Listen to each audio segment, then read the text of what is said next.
हाय बच्चों। तो होपफुली आप लोगों की पढ़ाई अच्छी चल रही होगी लॉकडाउन में। अच्छा टाइम है आप लोग को लाइक प्रिपेयर करने के लिए, जिस भी आप एग्ज़ाम के लिए प्रिपेयर कर रहे हो, मेंस एडवांस नेट। तो हम सिलसिले को आगे बढ़ाते हैं और आज हम पढ़ेंगे इलेक्ट्रिक डाइपोल। और हम इलेक्ट्रिक फील्ड को ही पढ़ेंगे, बस पोटेंशियल को बाद में पढ़ेंगे। ठीक है, तो स्टार्ट करते हैं इलेक्ट्रिक डाइपोल से। तो डाइपोल क्या होता है? डाइपोल एक ऐसा सिचुएशन होता है जहाँ पे दो पोलैरिटीज़ बन जाए, है ना। जैसे कि मैग्नेट में नॉर्थ पोल और साउथ पोल होता है, उसी तरीके से चार्जेस में माइनस और प्लस होता है। तो डाइपोल का मतलब कि एक जगह माइनस इकट्ठा हो जाए और दूसरे जगह पॉजिटिव चार्ज इकट्ठा हो जाए, तो ऐसे सिचुएशन को हम क्या बोलते हैं? डाइपोल बोलते हैं। तो डाइपोल हमारे लाइक फिज़िकल वर्ल्ड में मॉलिक्यूल्स में बहुत देखने को मिलता है। तो कैसे देखने को मिलता है? देखो, सपोज़ कि एक एटम है, ठीक है। और एटम क्या होता है? न्यूट्रल होता है। तो न्यूट्रल आपके सामने बनाया गया है, तो एक आइसोलेटेड एटम जिस पे कोई इन्फ्लुएंस नहीं है, आइसोलेटेड मतलब कि स्पेस में जहाँ पे कोई इलेक्ट्रिक फील्ड नहीं है, तो वो क्या होगा? न्यूट्रलिटी मेंटेन करेगा और प्लस के चारों तरफ इलेक्ट्रॉन होगा, ठीक है। लेकिन मान लो अब एक आइसोलेटेड एटम नहीं है और उसके सामने एक चार्ज है। तो चार्ज के कारण आपको पता ही है कि चार्जेस के कारण फोर्स लगता है। तो जितने भी माइनस चार्ज होंगे, इलेक्ट्रॉन्स होंगे, वो प्लस के तरफ शिफ्ट हो जाएंगे थोड़ा सा, और प्लस जो है थोड़ा सा दूर चला जाएगा राइट वर्ड्स। तो देखो, एक पोलैरिटी वाली सिचुएशन क्रिएट हो गई ना। प्लस राइट वर्ड्स चला गया, माइनस लेफ्ट वर्ड्स चला गया। तो पोलैरिटी वाली सिचुएशन क्रिएट हो गई। तो इसी चीज़ को क्या बोलते हैं हम? पोलराइजेशन प्रोसेस बोलते हैं। क्या बोलते हैं? पोल्स के क्रिएट होने को प्रोसेस को क्या बोलते हैं? पोलराइजेशन। ठीक है। तो अब देखो, जब पोल्स क्रिएट हो गए तो डाइपोल बन गया। तो अब ऐसा सिस्टम दुनिया में तो होता नहीं है कहीं पे भी कि एकदम आइसोलेटेड हो। हर जगह लाइक इवन सनलाइट में भी इलेक्ट्रिक फील्ड और मैग्नेटिक फील्ड होता है। तो हर सिचुएशन में आपको डाइपोल से डील करना ही पड़ता है। हमारे आंखों को दिखता नहीं है, बट ये हमारे आसपास रहते हैं, ठीक है। तो इलेक्ट्रिक डाइपोल इस तरीके का सिचुएशन है। तो थोड़ी फील आई होगी आपको, इसीलिए इलेक्ट्रिक डाइपोल का पढ़ना बहुत ज़रूरी है। अब इतना लाइक कॉमन है हमारे लाइफ में। तो इलेक्ट्रिक डाइपोल का इलेक्ट्रिक फील्ड कैसा, खुद का इलेक्ट्रिक फील्ड कैसा होता है, तो इन और ख़ुद का पोटेंशियल कैसा होता है, जो हम आगे लेक्चर जो मैं डालूँगा उसमें पढ़ेंगे, ठीक है। तो अभी के लिए हम इलेक्ट्रिक डाइपोल को एनालाइज करते हैं limited to its electric field, limited to its electric field, ठीक है। अब देखिए, तो डाइपोल में क्या है, आपको क्या ध्यान रखना है कि दो पोल्स क्रिएट होने चाहिए और अपोजिट पोल्स होने चाहिए, ऑपोजिट, इक्वल एंड ऑपोजिट, ठीक है। चार्जेस इक्वल एंड ऑपोजिट होने चाहिए। देखिए, न्यूट्रल एटम में जितना इलेक्ट्रॉन था उतना ही पॉजिटिव चार्ज था। समझ आ रहा है कि नहीं? तो चार्जेस कैसे होने चाहिए? इक्वल एंड ऑपोजिट, और दोनों एक डिस्टेंस पे होने चाहिए, ठीक है। अब वो डिस्टेंस जनरली स्मॉल ही होता है, क्योंकि एटम के लेवल पे अगर हम जाएंगे तो एटम्स के बीच में कितना डिस्टेंस होता है? एक मॉलिक्यूल में जो एटम्स होते हैं उनमें कितना डिस्टेंस होता है? तो लाइक न्यूक्लियस का ही साइज़ आपका 10⁻⁻15 मीटर होता है। तो आप अंदाज़ा लगा सकते हो, एक एटम की साइज़ 1 एंगस्ट्रॉम होती है। तो 1 एंगस्ट्रॉम के लगभग डिस्टेंस होते हैं। माइक्रो डिस्टेंस भी होते हैं, 10⁻⁻6 पे भी जा सकता है डिस्टेंस। तो इतने छोटे डायमेंशन में डाइपोल्स क्रिएट होते हैं, ठीक है। तो आपको ध्यान रखना है कि डाइपोल के बीच में जो डिस्टेंस होता है ना, वो जनरली बहुत छोटा ही होता है, ठीक। तो ऐसे सिचुएशन को हम क्या बोलते हैं? डाइपोल। तो याद रहेगा, डाइपोल कोई आपको समझाने के लिए बोल दे तो आप क्या फिज़िकल एक्सप्लेनेशन दे सकते हो, तो इस लेक्चर के बाद आप ज़रूर दे सकते हो, ठीक। अब आइए डाइपोल लाइक आगे और पढ़ते हैं डाइपोल के बारे में। डायमेंशंस का ध्यान रखना चाहिए आपको। डायमेंशंस, न्यूक्लियस का साइज़ कितना होता है, एटम का साइज़ कितना होता है, माइक्रो कितना होता है, ठीक है। तो ऑर्डर का ध्यान होना चाहिए आप। Like being a science student, you should be aware of all these dimensions. अब देखिए डायपोल को हम फिर से आपके सामने बना रहे हैं। तो डायपोल से रिलेटेड जो भी मिसलेनियस है, जो भी इम्पॉर्टेंट इन्फॉर्मेशन है, मैं आपके सामने अभी डिस्कस कर दे रहा हूँ। इन सब को ध्यान रखें, हमेशा दिमाग में रखें, जिससे आपको डायपोल के प्रॉब्लम को सॉल्व करने में ना आसानी होगी। मैं उतना ही पढ़ा रहा हूँ जिससे आपको क्या सारे प्रॉब्लम्स आपके हल हो जाएं और ना ही ज़्यादा कॉम्प्लेक्स लगे सिचुएशन और ना ही ज़्यादा इजी। ठीक है, तो अब देख लीजिए डायपोल का जो डायरेक्शन होता है वो माइनस से प्लस होता है। अब ये कन्वेंशनली डिसाइड किया गया है। ठीक है, तो इस चीज़ को आप ध्यान रखें। पहला पॉइंट, डायरेक्शन कहाँ से होता है? माइनस से प्लस। अब जब डायरेक्शन की बात कर दी गई, तो डायपोल एक कैसा क्वांटिटी हो गया? एक वेक्टर क्वांटिटी हो गया। कैसा क्वांटिटी हो गया? एक वेक्टर क्वांटिटी हो गया। तो दो चीज़ें आप ध्यान रखिए। पहली बात कि डायरेक्शन क्या होता है? -2 प्लस। डायरेक्शन क्या होता है? -2 प्लस। और डायपोल एक कैसा क्वांटिटी होता है? एक वेक्टर क्वांटिटी होता है। डायपोल को हम जनरली स्मॉल लेटर पी से दिखाते हैं। स्मॉल लेटर पी से हम डायपोल को दिखाते हैं। तो सब चीज़ हम समझते चलते हैं। ठीक है, कोई भी आपको लेक्चर में, पिछले लेक्चर में भी अगर आपको कोई डाउट हो तो आप कमेंट में पूछ सकते हैं। ठीक है, उसका रिप्लाई मैं जब भी आपके कमेंट को पढ़ूंगा तो उस समय मैं कर दूंगा। ठीक है, तो डायपोल एक कैसा क्वांटिटी हो गया? एक वेक्टर क्वांटिटी हो गया। क्यों? क्योंकि इसका डायरेक्शन होता है कहाँ से कहाँ? माइनस से प्लस। तो ध्यान रखिए इस चीज़ को। अब देखिए, अब मैं ये लिख रहा हूँ कि डायपोल का जो डायमेंशन होता है, जो लेंथ होता है, जो the gap between the minus and plus charge is very small. क्योंकि हम किन डायमेंशन से डील कर रहे हैं? हम एटम के बीच में डिस्टेंसेस के लाइक जोन में चले गए हैं। ठीक है, तो उस जोन में तो सारे लेंथ्स बहुत छोटे होते हैं, माइक्रो और नैनो लेवल के, एंगस्ट्रॉम लेवल के। ठीक है, तो ये लिख दिया हमने। अच्छा, डायपोल को माइनस से प्लस दिखाओगे, एक एरो से दिखाते हैं। एरो का ये जो एक्सिस वाला लाइन है, जो हेड से निकल रहा है, जो रेड कलर से आपको दिखाया, ये एक्सिस ऑफ द डायपोल बोलते हैं। क्या बोलते हैं इसको? Axis of the dipole. क्या बोलते हैं? Axis of the dipole. ठीक है, एक्सिस ऑफ डायपोल। एक इक्वेटोरियल पोजीशन भी होता है। इक्वेटोरियल पोजीशन जो अभी आपके सामने दिखाऊंगा मैं, देखिए ये सारे लाइक टर्मिनोलॉजीज़ हैं। आपको डायपोल को एनालाइज करने के लिए इन सब को आपको सीखना ही पड़ेगा।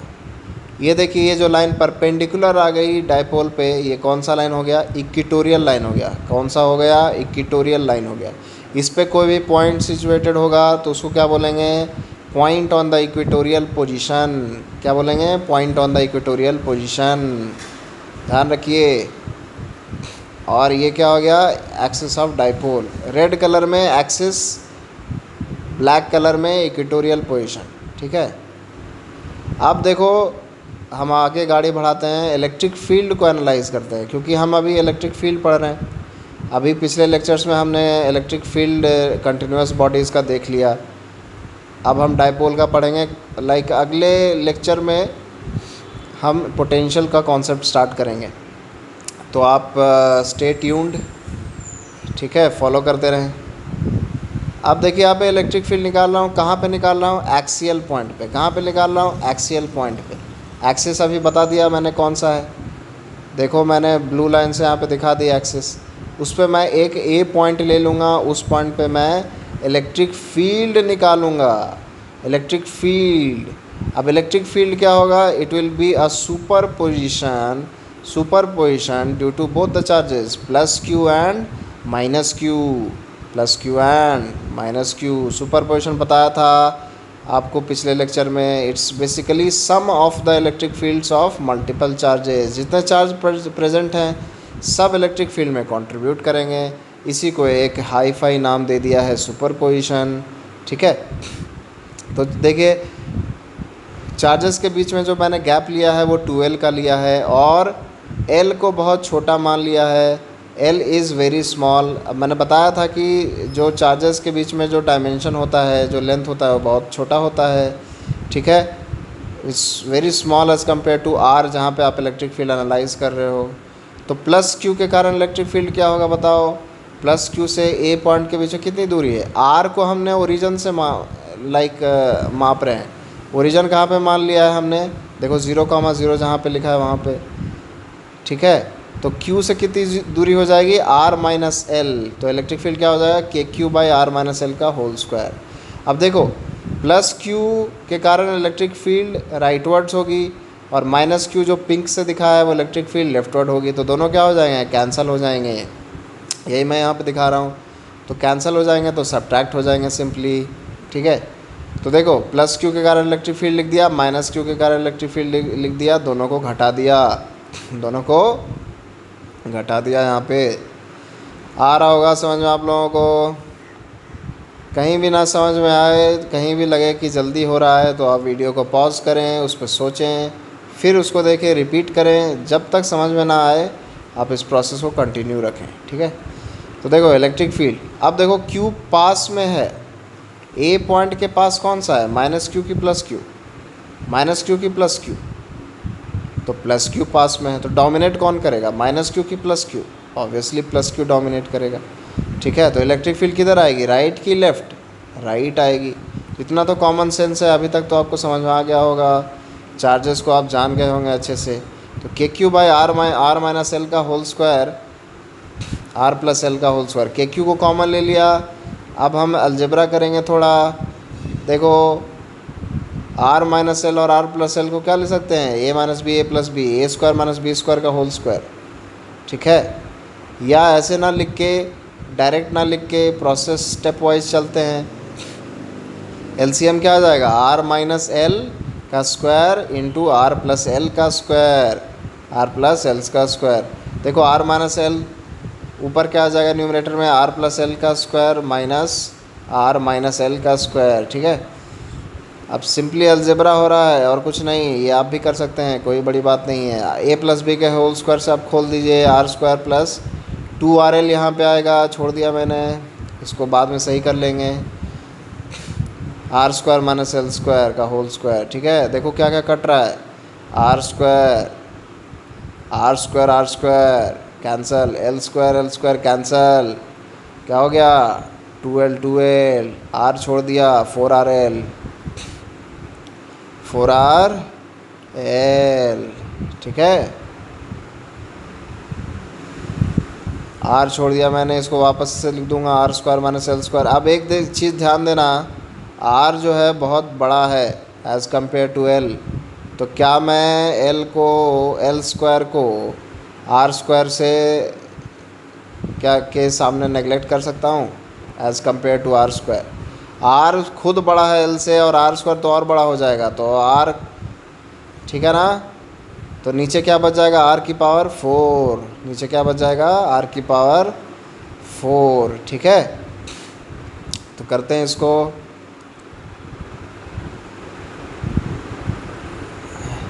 देखो यहाँ पे मैंने फिर से स्पेसिफाई कर रहा हूँ कि डिस्टेंस बिटवीन चार्जेस कितना था, 2L। देखो सारी चीज़ों को आपके सामने लिख रहा हूँ मैं, ऐसी कुछ चीज़ नहीं है जो आपके सामने छोड़ रहा हूँ। Everything is detailed and analysis is very detailed, ठीक है। इंटरनेट पे मुझे नहीं लगता है कि कोई इतना डिटेल में पढ़ाता है। इधर देखो आप, तो देखो मैग्नीट्यूड ऑफ डाइपोल क्या होता है, मैग्नीट्यूड ऑफ डाइपोल, तो चार्ज जो है ना involve, Q into distance between them, ठीक है, याद रहेगा। डायरेक्शन कहाँ से होता है, माइनस से प्लस, और मैग्नीट्यूड क्या होता है, Q into A, where A is the distance between both the charges, plus and minus charge के बीच में डिस्टेंस अगर A है और मैग्नीट्यूड Q है, तो Q इंटू A डाइपोल हो जाएगा, ठीक है। तो अब देखो ऊपर जो न्यूमरेटर आया है, यहाँ पे R छोड़ दिया था मैंने, तो R को लिख देता हूँ। ऊपर जो न्यूमरेटर आया है उसमें Q इंटू 2L दिख रहा होगा, तो उसको डाइपोल लिख सकते हैं, उसको डाइपोल लिख दिया।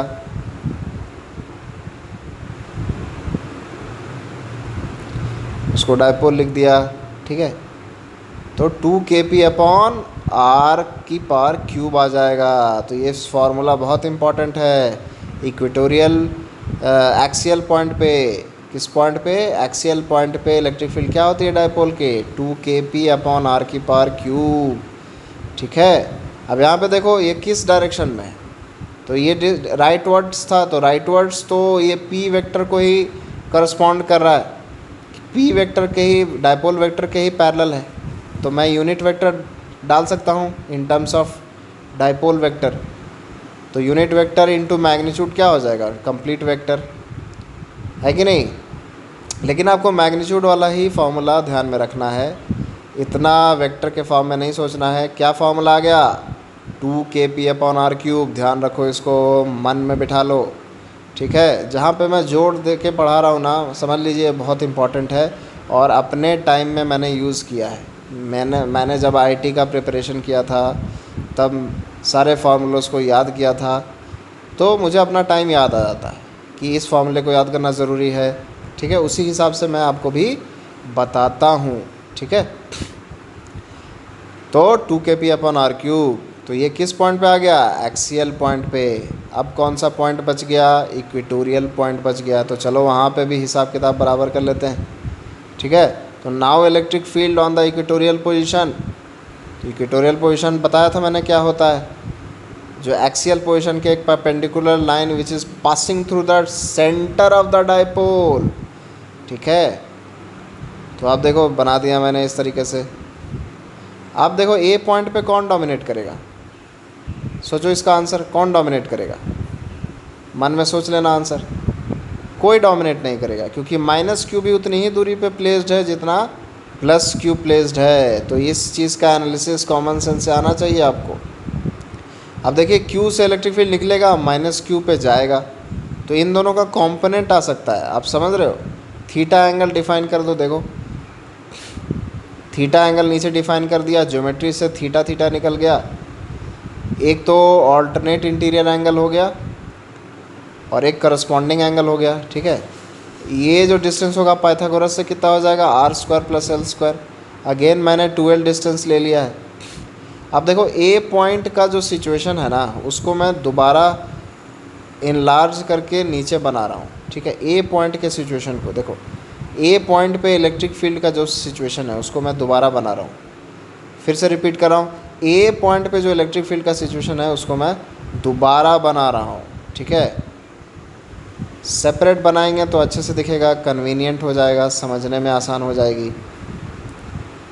ठीक है, तो देखो एक इलेक्ट्रिक फील्ड ऊपर जा रहा है पॉजिटिव के कारण सेकेंड क्वाड्रेंट में, अगर आप क्वाड्रेंट वाइज देखते हो तो थर्ड क्वाड्रेंट में इलेक्ट्रिक फील्ड नीचे आ रहा है माइनस क्यू के कारण।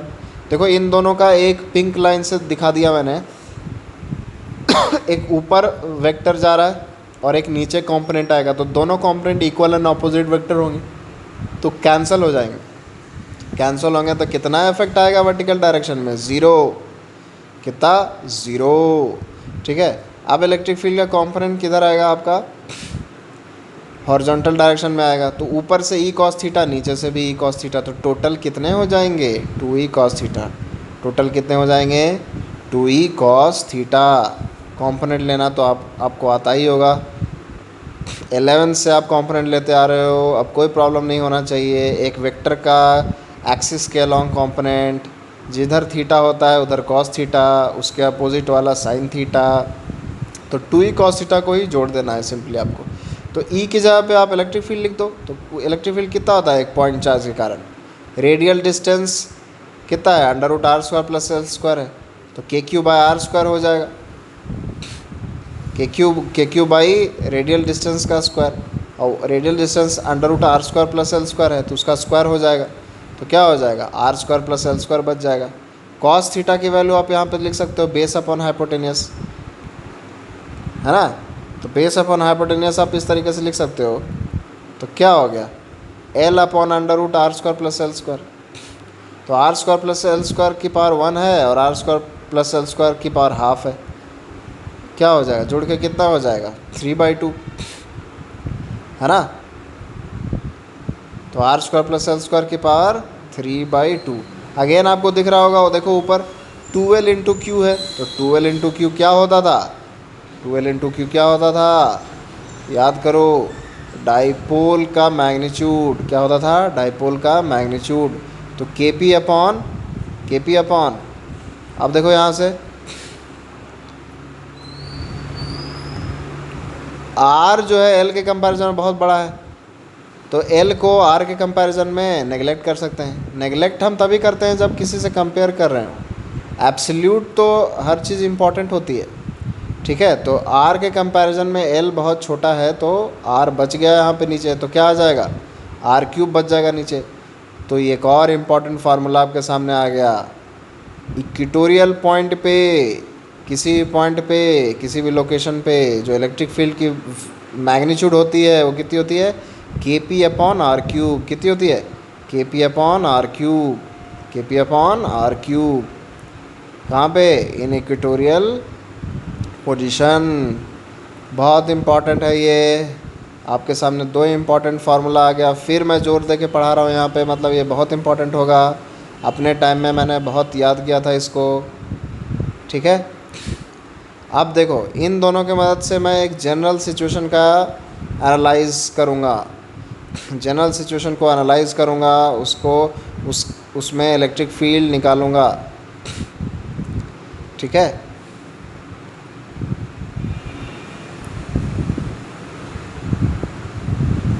तो एक जनरल सिचुएशन ले लेते हैं।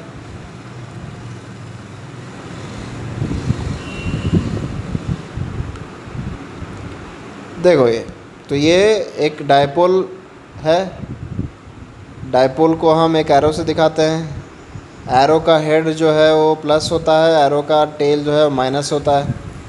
तो ये एक जनरल सिचुएशन है। ए पॉइंट पे, अब ना ही ये एक्सिस पे लोकेटेड है और ना ही ये इक्वेटर पे लोकेटेड है, ना ही ये इक्वेटोरियल पॉइंट पे है, ना ही एक्सिस पे है। तो क्या होगा, इसका कैसे निकालोगे। अब तो ये नया सिचुएशन है, तो मैं बार बार बोलता हूँ आपको कॉन्सेप्ट क्या करना है, याद करना है और फिर उसको अप्लाई करना है। Learn and apply is the key, ठीक है। तो जो अभी मैंने पढ़ा, जो अभी सिखाया, उसके मदद से ही हम निकालेंगे। तो देखो, अब तुम्हें क्या बताया कि डायपोल एक वेक्टर क्वांटिटी होता है, मतलब वेक्टर होता है, तो उसका हम कंपोनेंट भी ले सकते हैं। तो कंपोनेंट तो हमेशा वेक्टर का एक्सिस के अलॉन्ग आता है। तो हमने एक्सिस कैसे मान लिया, ये जो ए पॉइंट को जो डायपोल से ज्वाइन कर रहा है डॉटेड लाइन, उसके अलॉन्ग मैंने वाई एक्सिस मान लिया, तो एक्स एक्सिस उसके परपेंडिकुलर हो जाएगा। अरे हो जाएगा कि नहीं हो जाएगा, इतना तो आप इमेजिन करके समझ लीजिए, ठीक है। तो ये देखो, मैंने एक्स एक्सिस बना लिया, तो एक्स एक्सिस के अलॉन्ग पी का क्या कंपोनेंट होगा, क्या होगा, पी साइन थीटा। कितना होगा, पी साइन थीटा। कंपोनेंट लेने में बहुत ही आपको माहिर होने की ज़रूरत है। और वाई एक्सिस में क्या हो जाएगा कंपोनेंट, पी कॉस थीटा, है ना। पी का कंपोनेंट ब्रेक कर लिया, ठीक है। अब देखो ध्यान से, for P cos theta, P cos theta के लिए ए पॉइंट क्या हो गया, ए पॉइंट एक एक्सियल पॉइंट हो गया। पी कॉस थीटा के लिए ए पॉइंट क्या हो गया, एक एक्सियल पॉइंट हो गया। और एक्सियल पॉइंट का फार्मूला अभी हमने निकाला था कुछ देरी पहले, कितना था, 2 अपॉन आर क्यूब बटा पी नहीं होगा, क्या होगा, पी कॉस थीटा होगा, है ना। क्योंकि एक्सियल पॉइंट ये किसके है, किसके लिए एक्सियल पॉइंट है, पी कॉस थीटा के लिए। देखिए यहाँ पे मैं दोबारा आपके स्क्रॉल अप करके आपके पास वापस से वो फॉर्मूला दिखा रहा हूँ। हर चीज़ कनेक्ट करके चल रहे हैं, कोई ऐसी चीज़ नहीं है जो डिसकनेक्टेड हो। देखो, पी के जगह पे क्या डालूंगा जो अभी घेरा किया, P cos theta, 2 cos theta upon R cube. तो ये एक जनरल फार्मूला हो गया। ध्यान रखना कि थीटा कहाँ से मेज़र कर रहे हैं, थीटा एक्सिस से मेज़र कर रहे हैं। कहाँ से मेज़र कर रहे हैं, एक्सिस से। और स्पेसिफिकली वेक्टर, जो डायपोल वेक्टर है उसके हेड से मेज़र कर रहे हैं, ठीक है। जो एरो का हेड है वहाँ से एंगल मेज़र कर रहे हैं। अब देखो, पी साइन थीटा के लिए वही पॉइंट क्या हो गया, इक्वेटोरियल पॉइंट हो गया। क्या हो गया, इक्वेटोरियल पॉइंट हो गया।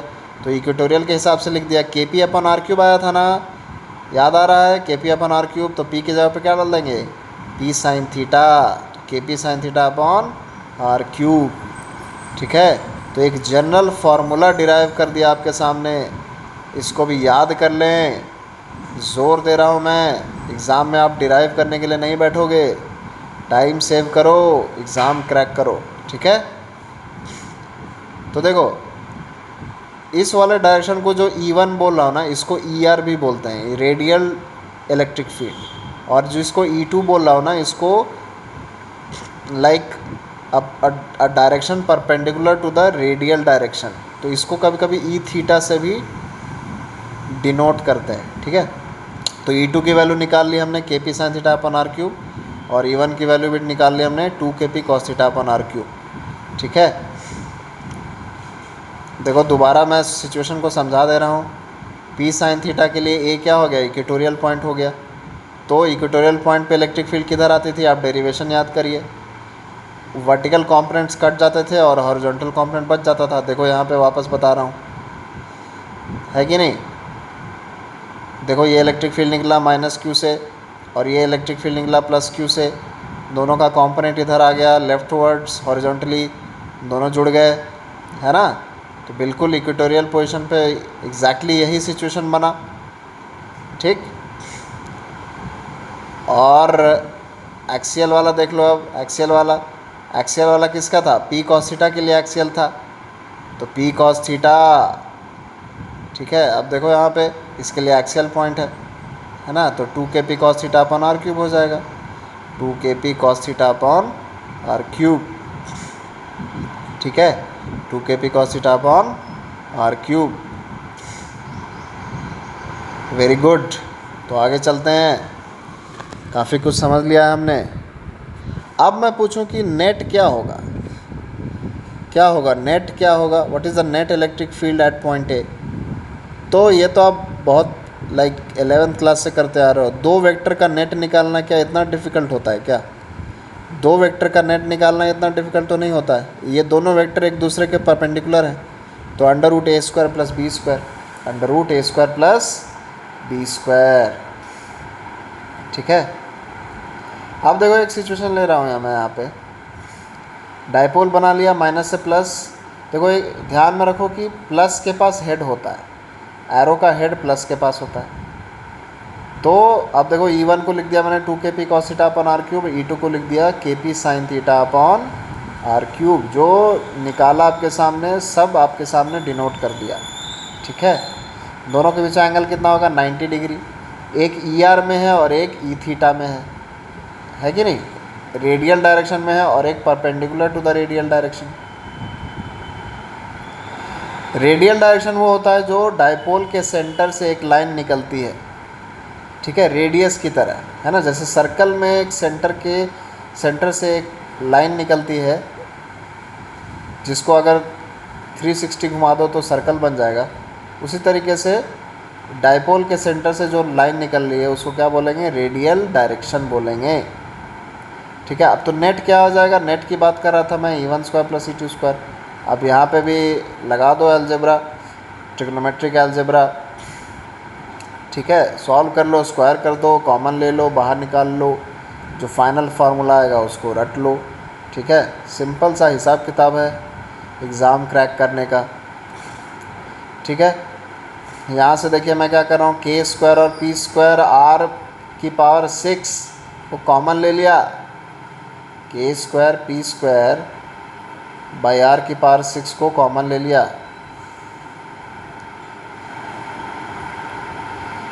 ठीक है, अंदर क्या बच गया, रूट में 4 cos square theta plus sine square theta, इन सब पे रूट चढ़ जाएगा। देखो इन सब पे रूट चढ़ गया।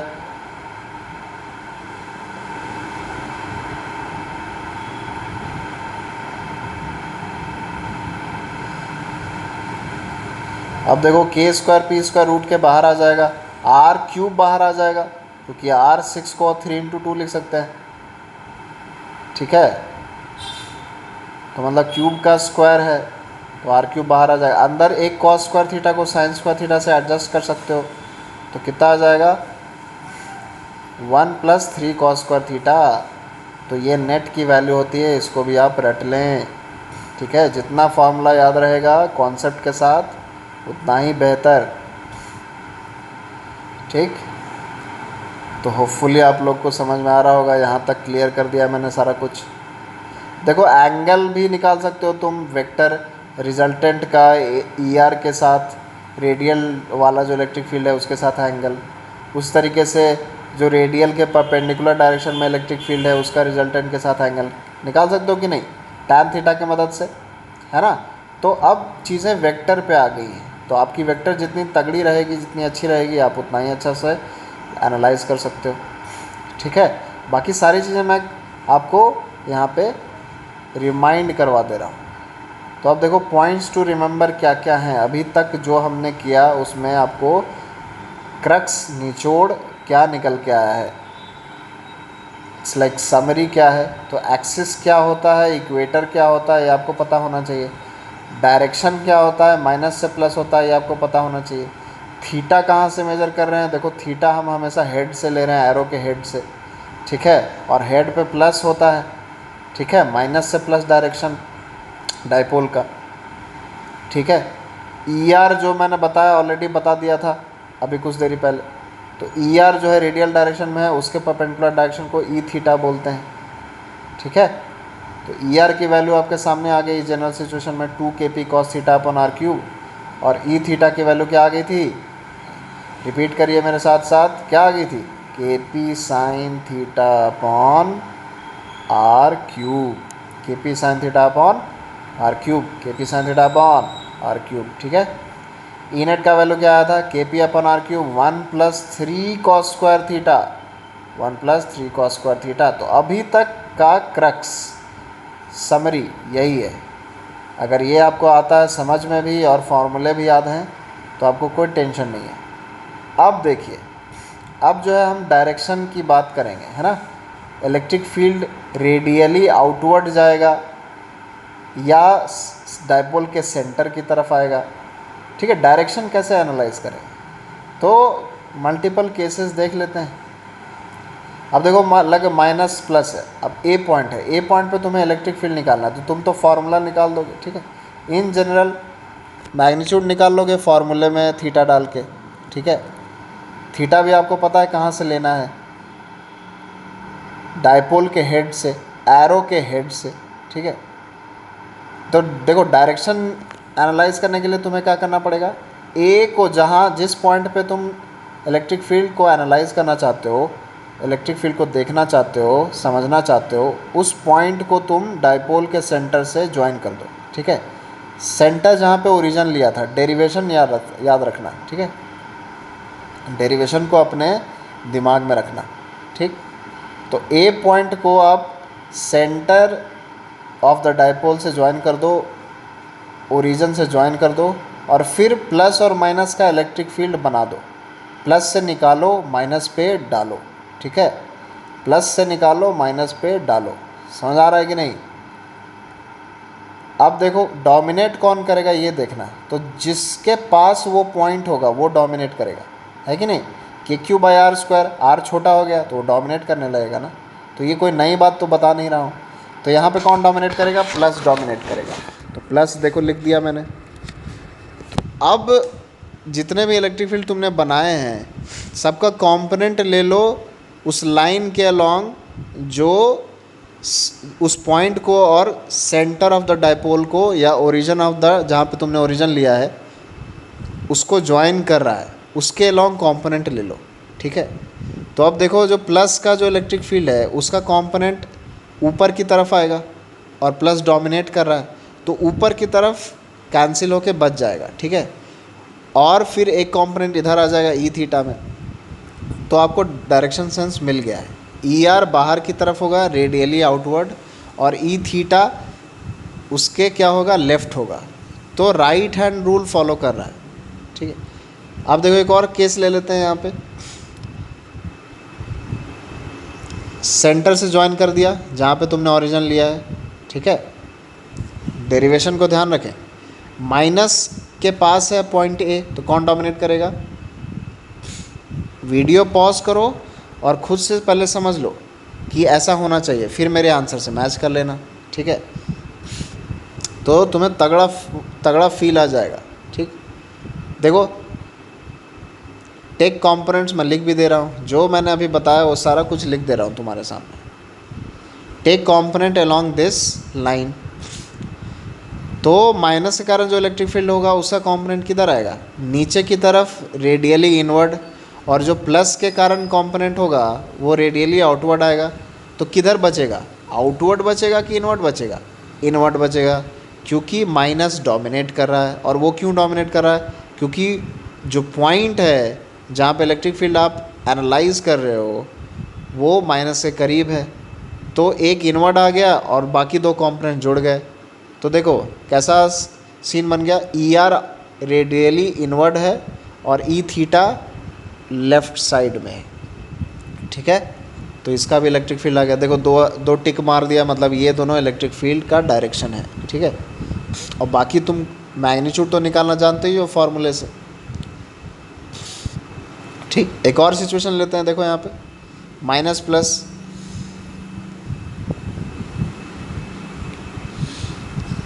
तो क्या हो गया, इसी सिचुएशन को बना दिया मैंने दोबारा से। अब ये थीटा है, देखो यहाँ पे थीटा कौन सा लोगे, हमेशा हेड से लोगे, है ना।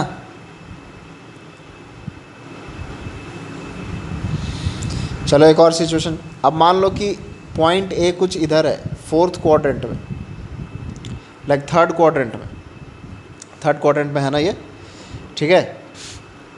फिर से तुमने उस पॉइंट को सेंटर से ज्वाइन कर दिया, सेंटर ऑफ द डाइपोल, ठीक, और इलेक्ट्रिक फील्ड बना दी, ठीक है। तो प्लस से इलेक्ट्रिक फील्ड बाहर निकलेगा, माइनस पे इलेक्ट्रिक फील्ड जाएगा, ठीक है। कौन डोमिनेट करेगा यहाँ पे, कौन डोमिनेट करेगा, प्लस या माइनस, चलो मन में आंसर दो, माइनस डोमिनेट करेगा। कौन डोमिनेट करेगा, माइनस। यहाँ पे मैं बता भी दूंगा, देखो बता रहा हूँ, माइनस विल डोमिनेट, क्यों, क्योंकि ए पॉइंट जो है माइनस के पास है, ए पॉइंट जो है माइनस के पास है, ठीक है।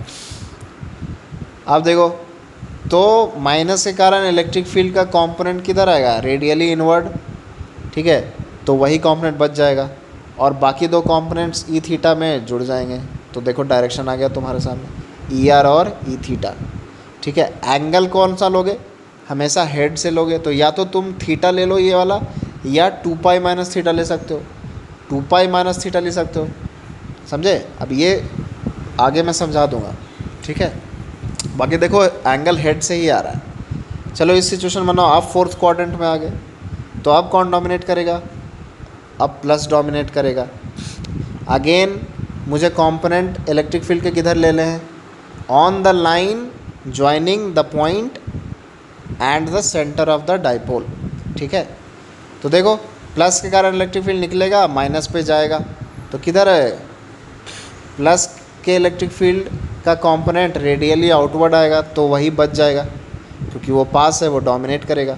और बाकी दो कंपोनेंट देखो, बाकी दो कंपोनेंट नीचे की तरफ आ जाएंगे, अभी मैं दिखा दूंगा यहाँ पे। लाइक अगर डायरेक्शन वाइज बोला जाए तो वो साउथ वेस्ट में आ जाएगा, है ना। देखो साउथ वेस्ट में आ गया, है ना, बिटवीन साउथ एंड वेस्ट। तो ई आर इधर आ गया रेडियली आउटवर्ड, और E theta between south and west, ठीक है। तो इस तरीके से आपको डायरेक्शन देखना है। कोई सा भी आप रैंडम सिचुएशन ले लो और ख़ुद से कॉपी में एनालाइज करो, ठीक है। सारा टूल दे दिया है मैंने आपके हाथ में। चलो एक और रैंडम सिचुएशन लो, मान लो यहाँ पे और ए पॉइंट ऐसा है। अब बताओ इलेक्ट्रिक फील्ड का डायरेक्शन क्या होगा। खट से क्या किया मैंने, सेंटर से ए को ज्वाइन कर दिया, ठीक है, और सेंटर पे ही हम ओरिजिन लेते हैं। कौन डोमिनेट करेगा, बताओ बताओ बताओ, प्लस डोमिनेट करेगा, तो इसके कारण इलेक्ट्रिक फील्ड बाहर जाएगी, देखो बाहर निकाल दिया, माइनस पे इलेक्ट्रिक फील्ड अंदर आएगी, ठीक है। तो रेडियली आउटवर्ड प्लस का डोमिनेट करेगा तो रेडियली आउटवर्ड बच जाएगा, तो ई आर वैसे हो जाएगा। और ई थीटा में दोनों कंपोनेंट देखो जोड़ते दिख रहे होंगे, ई थीटा का एक कंपोनेंट इधर आ गया।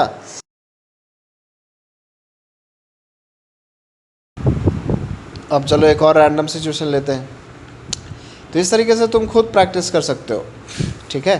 प्रैक्टिस करके तुम कमेंट्स में फ़ोटो भी डाल के पूछ सकते हो मुझसे कि क्या सही है या गलत है। अब ए पे देखो कौन डोमिनेट करेगा, माइनस वाला। तो तुम बता सकते हो कि रेडियली इनवर्ड ही आनी है, मतलब कि टुवर्ड्स द सेंटर जाएगा electric field, net electric field. Minus वाले के कारण इलेक्ट्रिक फील्ड उसकी तरफ, प्लस वाले के कारण इलेक्ट्रिक फील्ड उससे दूर, ठीक है। माइनस डोमिनेट करेगा तो एक रेडियली इनवर्ट बच जाएगा सेंटर की तरफ इलेक्ट्रिक फील्ड। और बाकी दो कंपोनेंट्स तुम्हें इधर साउथ ईस्ट वाले जोन में जुड़ते दिख रहे होंगे, ए की तरफ। देखो इधर आ गया ए की तरफ, ठीक है। तो एक कंपोनेंट रेडियल डायरेक्शन में लेना है ना, और एक कंपोनेंट उसके परपेंडिकुलर डायरेक्शन में लेना है। जो डोमिनेट करेगा उसके हिसाब से वो आ जाएगा, ठीक है। और इसको एनालाइज करते समय वो लाइन ज़रूर बना लें सेंटर को ज्वाइन करते हुए और उस पॉइंट को ज्वाइन करते हुए, ठीक है, जहाँ पे आप फील्ड निकाल रहे हो, ठीक। तो इस तरीके से हम डायरेक्शन भी अब निकालना सीख गए। होपफुली कहीं भी ना समझ में आए आप वीडियो को पॉज करें, रिपीट करें, ठीक है, समझ के ही छोड़ें, ठीक है। चलिए अब देखिए मैग्नीट्यूड का कुछ एग्जांपल लेते हैं कि चलो डायरेक्शन तो आ गया, अब मैग्नीट्यूड की वैल्यू क्या होगी। तो मान लो 30 डिग्री पे है, तो देखो ये एंगल सही है। 30 डिग्री कहाँ से मेज़र हुआ है, हेड से मेज़र हुआ है। तो ई आर की वैल्यू क्या आई थी, फार्मूला क्या आया था, 2kp cos theta upon R cube. और ई थीटा की वैल्यू क्या आई थी, ई थीटा जो रेडियल डायरेक्शन के परपेंडिकुलर डायरेक्शन होता है, क्या आया था, kp sin theta upon R cube. Theta की जगह पे 30 डिग्री डाल दो, cos 30 √3/2 होता है, sin 30 हाफ होता है, उसके हिसाब से आंसर आ जाएगा। डायरेक्शन भी निकालना तुम जानते हो, प्लस डोमिनेट करेगा तो रेडियली आउटवर्ड होगा और ये राइट हैंड रूल फॉलो करेगा। देखो ई आर के डायरेक्शन में अगर तुम राइट हैंड को रखते हो तो फिंगर जो कर्ल होगा ना वो ई थीटा के डायरेक्शन में होगा। तो अगर ऐसा सिचुएशन होता है तो हम उसको क्या बोलते हैं कि वो राइट हैंड रूल फॉलो कर रहा है, ठीक है, राइट हैंड रूल फॉलो कर रहा है। तो देखो ई आर बना दिया मैंने, ए पॉइंट किसके पास है, प्लस के पास है, तो प्लस डोमिनेट करेगा और प्लस से इलेक्ट्रिक फील्ड निकलती है, ठीक है, तो रेडियली आउटवर्ड होगा। कितनी वैल्यू अभी निकाल ली हमने आपके सामने, √3 kp अपॉन आर क्यूब। और ई थीटा का वैल्यू कितना निकाला था, kp अपॉन 2r³। ध्यान रहे कि एंगल कहाँ से मेज़र कर रहे हैं, हेड से मेज़र कर रहे हैं। कहाँ से, हेड से, ठीक। प्लस विल डोमिनेट, जो अभी किया वही आपके सामने मैं उसी स्टेप को दोबारा रिपीट करके एकदम फ्रेमवर्क बना के चल रहे हैं। कैसे आपको एनालाइज करना है इस सिचुएशन को, डायपोल के सिचुएशन को आपको वो मैं सिखा रहा हूँ, ठीक है, स्टेप बाय स्टेप, ठीक। अब मान लो एक रैंडम सिचुएशन है जहाँ पे एंगल इस तरीके से 30 डिग्री। अब यहाँ पे क्या होगा, तो पहले तो डायरेक्शन देख लो जल्दी से। तो प्लस के पास है तो ऑब्वियसली प्लस डोमिनेट करेगा और प्लस से इलेक्ट्रिक फील्ड निकलती है, मतलब कि रेडियली आउटवर्ड होगा, ठीक है। और माइनस पे इलेक्ट्रिक फील्ड जाता है, मतलब इलेक्ट्रिक फील्ड एक रेडियली आउटवर्ड और किस डायरेक्शन में होगा, ए की तरफ निकलते हुए, जो ई थीटा वाला फील्ड का कंपोनेंट होगा, ठीक है। तो पहले तो मैग्नीट्यूड निकाल लो, ई आर क्या होगा, 2kp cos theta upon R cube. Angle बिल्कुल सही है तो थीटा 30 डिग्री डाल देंगे, अगर 60 डिग्री होता तो 60 डिग्री डाल देते, ठीक है। उस तरीके से ई थीटा निकाल लेंगे, तो ई थीटा निकाल लेंगे तो क्या हो जाएगा, kp sin theta upon R cube, ठीक है। sin 30 कितना होता है, हाफ, तो kp अपॉन 2r³ हो जाएगा। अब चलो ए पॉइंट पे दिखा दो, दर्शा दो इलेक्ट्रिक फील्ड कैसे कैसे होगा। कौन डोमिनेट करेगा, प्लस डोमिनेट करेगा, ठीक है। आप ये आदत ही बना लें, जब भी डायपोल आप कोई सा भी प्रॉब्लम करें तो देख लें कि कौन डोमिनेट कर रहा है, ठीक है, इलेक्ट्रिक फील्ड की वैल्यू क्या आएगी। बहुत कन्फ्यूजन हो तो बेसिक स्टेप करते चलें, सारे लाइन ज्वाइन करके देख लें, इलेक्ट्रिक फील्ड बना के देख लें, ठीक है। इलेक्ट्रिक फील्ड का कंपोनेंट ले लो रेडियल डायरेक्शन, ये ले लिया मैंने और यही बचेगा भी। देखो दूसरा कंपोनेंट ए की तरफ वाले दोनों जुड़ जाएंगे, माइनस के कारण जो इलेक्ट्रिक फील्ड है उसका भी रेडियली इनवर्ड एक कंपोनेंट आएगा और एक डाउनवर्ड डायरेक्शन में आएगा। तो देखो जुड़ गया। तो इस तरीके से हमने इलेक्ट्रिक फील्ड का डायरेक्शन भी एनालाइज कर लिया, समझ लिया, और इलेक्ट्रिक फील्ड का मैग्नीट्यूड भी समझ लिया। नेट इलेक्ट्रिक फील्ड भी पूछेगा तो वो फार्मूले में डाल देना, थीटा, है ना, या तुम डायरेक्ट वेक्टर सम भी कर सकते हो, ठीक है।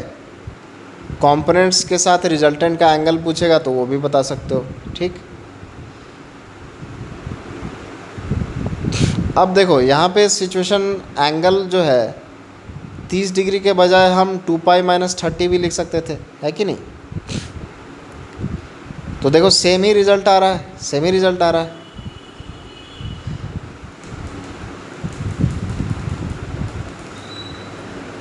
के पी साइन थीटा में भी 2 पाई माइनस 30 लिख सकते थे। तो यहाँ पे आंसर क्या आ जाएगा, यहाँ पे नेगेटिव आएगा, क्योंकि साइन जो है 2 पाई माइनस 30 ये फोर्थ क्वाड्रेंट में चला गया है, और ट्रिग्नोमेट्रिक रूल के हिसाब से फोर्थ क्वाड्रेंट में साइन नेगेटिव होता है। तो ये साइन जो है माइनस आ गया ई थीटा। तो इस माइनस का क्या मतलब है, इस माइनस का ये मतलब है कि ये राइट हैंड रूल फॉलो नहीं कर रहा है। मैंने क्या बताया था कि ई आर के डायरेक्शन में रखोगे तो मोड़ोगे किधर, इस केस में अगर तुम मोड़ोगे तो फिंगर तो ऊपर जाएगा, लेकिन इलेक्ट्रिक फील्ड किधर आई है, ई थीटा, डाउनवर्ड डायरेक्शन में आया है, मतलब ये नेगेटिव है। तो समझा दिया मैंने, sine indicates it is opposite to right hand rule, opposite to right hand rule, very good, ठीक है। देखो राइट हैंड के हिसाब से ई थीटा ऊपर की तरफ आना चाहिए, तुम ई आर पे रखो अपना राइट हैंड और ई थीटा की तरफ मोड़ो, फिंगर मोड़ो तो ऊपर ही मुड़ेगा, लेकिन यहाँ ई थीटा तो नीचे है, तो इसलिए क्या हो गया माइनस। देखो दिखा भी दिया, एज पर राइट हैंड क्या होना चाहिए, ई थीटा ऊपर होना चाहिए, समझे। तो अब 2 पाई माइनस थीटा भी देखो हेड से ही एंगल मेजर हुआ है ना। तो अगर प्रॉपर ट्रिग्नोमेट्री के हिसाब से चलते हो, एंगल लेते हो, लाइक एंगल अगर पॉजिटिव एक्स एक्सिस से ही मेज़र करना है तुम्हें, ऊपर से ही मेज़र करना है, तो प्रॉपर साइन के साथ आंसर आएगा। नहीं तो तुम सिंपली एंगल का वैल्यू डाल दो, अगर वो हेड के साथ दिया हुआ है तुम्हें मैग्नीट्यूड मिल जाएगा, बाकी डायरेक्शन देखना तुम्हें आता ही है, ठीक है।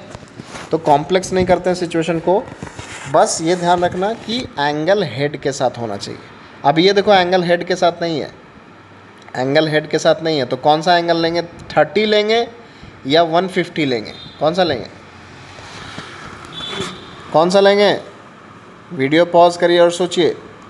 150 लेंगे, कौन सा लेंगे, 150 लेंगे, ठीक है। अब फॉर्मूले में डाल दीजिए, ई आर ई थीटा निकाल लीजिए, ठीक है, और जैसे डायरेक्शन देखना सिखाया है उससे आप डायरेक्शन भी निकाल लीजिए, ठीक है। तो बहुत ही आसान हो गया आपके लिए, डायपोल का पूरा प्रॉब्लम ही सॉल्व कर दिया मैंने, ठीक है। इलेक्ट्रिक फील्ड ऑफ डायपोल आपके सामने अच्छे तरीके से डिटेल्ड वाइज इंटरनेट पे हो सकता है किसी ने ऐसा नहीं पढ़ाया होगा, ठीक है। तो चलो देख लो, यहाँ पे इतना डिटेल में किसी चैनल पे आपको लाइक लेक्चर नहीं मिलेगा। लोग पढ़ाते हैं, मेंस तक पढ़ा देते हैं, ठीक है, लेकिन अगर आपको एडवांस लेवल तक जाना है तो आप इस चैनल को फॉलो करें, ठीक। तो अब देखो फार्मूले में मैंने पुट कर दिया, थीटा क्या पुट करूँगा 150। थोड़ी सी ट्रिग्नोमेट्री आपको आनी चाहिए, अगर आप नीट के स्टूडेंट हैं थोड़ी सी ट्रिग्नोमेट्री आपको आनी चाहिए। देखो मैथ्स हमेशा ज़िंदगी में काम ही आता है, ठीक है। तो cos 150 को क्या ले सकते हो, 180 माइनस 30। 180 माइनस 30 कौन से क्वाड्रेंट में गया, सेकंड क्वाड्रेंट में। सेकंड क्वाड्रेंट में cos क्या होता है, नेगेटिव। तो देखो नेगेटिव क्यों आ रहा है, नेगेटिव इसलिए आ रहा है क्योंकि राइट हैंड रूल के हिसाब से नहीं है, रेडियली आउटवर्ड होता है ना। ये क्या हो गया, रेडियली इनवर्ड हो गया, रेडियली इनवर्ड हो गया। मीन्स इनवर्ड, देखो लिख दिया मैंने तुम्हारे सामने, और opposite to right hand rule, ठीक है। ईआर पे हाथ रखोगे राइट हैंड का, लेफ्ट हैंड मत यूज़ कर लेना, और थीटा के तरफ मोड़ोगे, जिधर फिंगर मुड़ेगा वो पॉजिटिव डायरेक्शन ऑफ थीटा होगा, E theta, positive direction of E theta होगा। देखो ई थीटा पॉजिटिव ही आया, साइन 150 एक पॉजिटिव ही वैल्यू देगा, सेकेंड क्वाड्रेंट में है, साइन पॉजिटिव होता है, मतलब ई थीटा का डायरेक्शन सही है। बस रेडियल वाला कंपोनेंट पलट गया है, वो आउटवर्ड के बजाय इनवर्ड आ रहा है, आउटवर्ड के बजाय इनवर्ड आ रहा है, ठीक है। अब देखो दिखा दिया, तुम्हें डायरेक्शन लेना तो सिखाई दिया है मैंने, कौन डोमिनेट करेगा यहाँ, माइनस। अब माइनस जब भी डोमिनेट करता है तो इनवर्ड आ जाता है, इस चीज़ को दिमाग में ही बिठा लो तुम, कि माइनस जब भी डोमिनेट करेगा तो इनवर्ड आ जाएगा। देखो माइनस पास में है तो माइनस डोमिनेट करेगा तो इनवर्ड आ गया, ठीक है। और बाकी दोनों कंपोनेंट ई थीटा में जुड़ गए, तो ई थीटा पॉजिटिव हो गया और ई आर माइनस हो गया। तो जब भी इनवर्ड आएगा तो माइनस रिजल्ट देगा, है ना, जब भी आउटवर्ड आएगा तो प्लस रिजल्ट देगा, ठीक है। बाकी तुम ये ध्यान रखना हमेशा कि थीटा हमेशा हेड के साथ ही लेंगे, तो मैग्नीट्यूड में तो हमेशा सही ही आंसर आएगा, मैग्नीट्यूड में हमेशा सही ही आंसर आएगा, ठीक।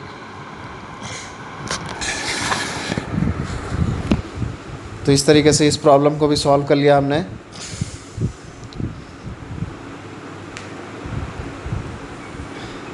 ठीक है, दोबारा मैं रिटरेट कर देता हूँ, एंगल कहाँ से होना चाहिए, टिप ऑफ द डाइपोल से होना चाहिए, ठीक है, या हेड ऑफ द डाइपोल, और हेड प्लस चार्ज पे होता है, डाइपोल का डायरेक्शन -2 प्लस होता है, ठीक। अब कुछ केसेस ले लूँगा जो सही है, अब ये गलत है, देखो एंगल जो है वो टेल से बन रहा है, गलत है, बिल्कुल ऐसा नहीं, ये देखो यहाँ से, ये देखो टेल से एंगल, ये गलत है, तो इसमें एंगल क्या होना चाहिए, 180 माइनस थीटा, क्या एंगल होना चाहिए, 180 माइनस थीटा।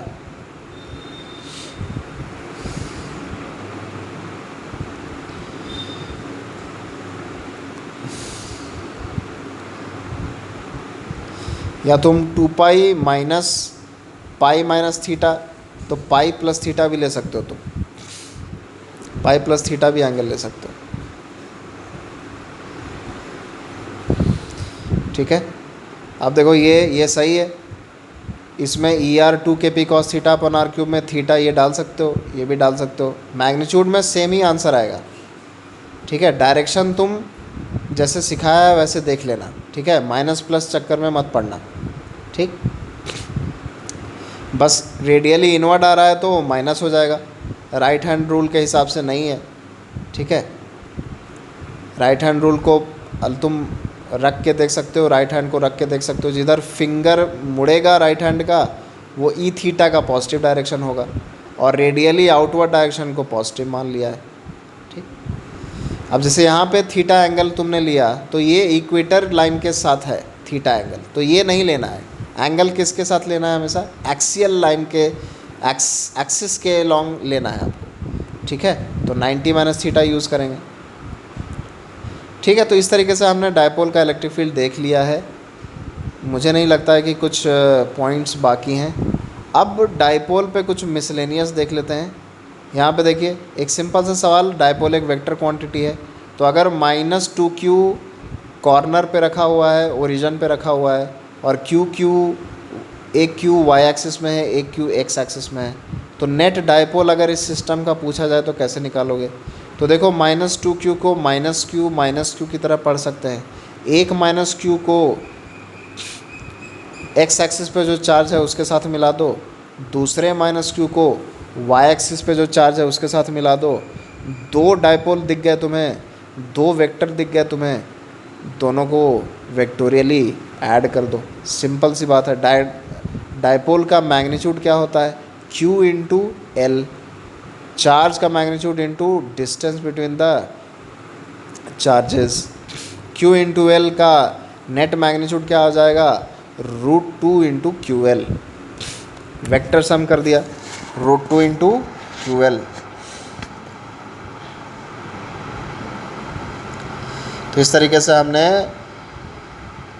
आसान सा सवाल भी कर लिया एक। अब एक इसी पे एक थोड़ा सा टफ सवाल कर लेते हैं। टफ क्या है, सिंपल सा इसी कॉन्सेप्ट पे बेस्ड है। बस अगर आपको झलक जाए कॉन्सेप्ट तो आपसे बन जाएगा। मान लो कि एक क्वार्टर रिंग है जिस पे लैम्डा चार्ज पर यूनिट लेंथ है। क्वार्टर रिंग है जिस पे लैम्डा चार्ज पर यूनिट लेंथ है, रेडियस आर है, ठीक है। रिंग का रेडियस कितना है, आर। एक -q चार्ज ओरिजिन पे रखा हुआ है और लैम्डा चार्ज डिस्ट्रीब्यूशन है। लैम्डा क्या है, चार्ज डिस्ट्रीब्यूशन है।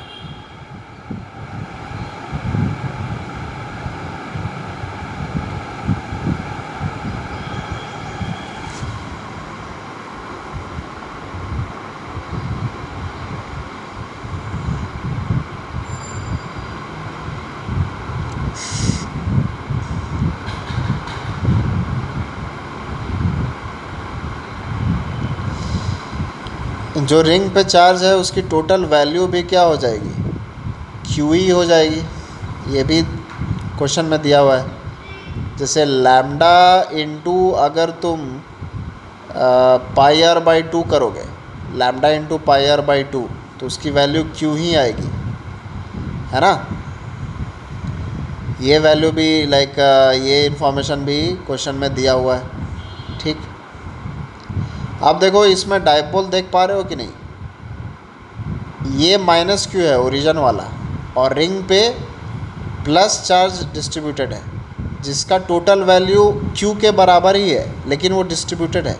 तो अगर एक एलिमेंट को देखा जाए तो एलिमेंट पे कितना चार्ज होगा, एलिमेंट पे कितना चार्ज होगा, r d theta into lambda.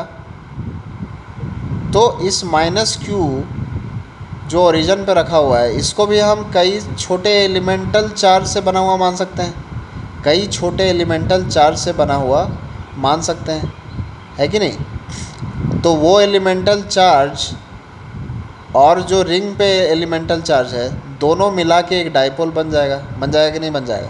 देखो यही मैंने दिखा दिया, एक -dq ओरिजिन पे और एक +dq रिंग पे। अब रिंग पे भी टोटल चार्ज कितना होना चाहिए, q के ही बराबर होना चाहिए, क्योंकि सारा है ना, सारे का पेयर बनना चाहिए। तो चार्जेस का मैग्नीट्यूड इक्वल होना चाहिए, जितना रिंग पे है उतना ही q की वैल्यू होनी चाहिए, है ना, जो ओरिजिन पे है। अगर बराबर नहीं होगा तो पेयर नहीं बन पाएगा, कोई ना कोई छूट जाएगा, ठीक है ना। तो अब देखो डायपोल जब तुम्हें दिख गया तो इस डायपोल का दो कंपोनेंट आएगा, है ना। एक एक्स एक्सिस में dp cos थीटा, एक वाई एक्सिस में dp sin theta. Theta angle पे d थीटा एलिमेंट ले लिया, ये कोई नई बात नहीं मैं कर रहा हूँ, ठीक है। ये मेरे वीडियोस को आप देख लीजिएगा, आपको अच्छे से समझ आ जाएगा एलिमेंट कैसे लेते हैं। हर इलेक्ट्रिक फील्ड के डेरिवेशन को मैंने इंटीग्रेशन से किया है और जानबूझ के किया है ताकि आपकी जो है इंटीग्रेशन भी रिवाइज हो जाए और एलिमेंट लेना आ जाए आपको, ठीक है। बेसिक से चलना फिज़िक्स में बहुत ज़रूरी है। अब देख लो यहाँ पे जो डायपोल का वैल्यू लिखोगे वो क्या लिखोगे, the distance between the charges into the charge. तो चार्ज क्या है, lambda into R D theta है ना। और डिस्टेंस कितना है, रेडियस, दोनों के बीच में रेडियस का ही डिस्टेंस है। तो dp cos थीटा डाल दिया यहाँ पे। कहाँ से कहाँ तक इंटीग्रेट करना पड़ेगा मुझे, सारे एलिमेंट 0 और π/2 एंगल के बीच में है, तो 0 से लेके π/2 cos थीटा का इंटीग्रेशन मार दो, क्या आ जाएगा, cos थीटा का इंटीग्रेशन हो जाएगा sin थीटा, π/2 डाल दो उसमें, तो r² लैम्डा बच जाएगा, ठीक है। अब देखो लैम्डा को तुम क्या लिख सकते हो, जो q ओरिजिन पे प्लेस्ड है that q divided by πr/2,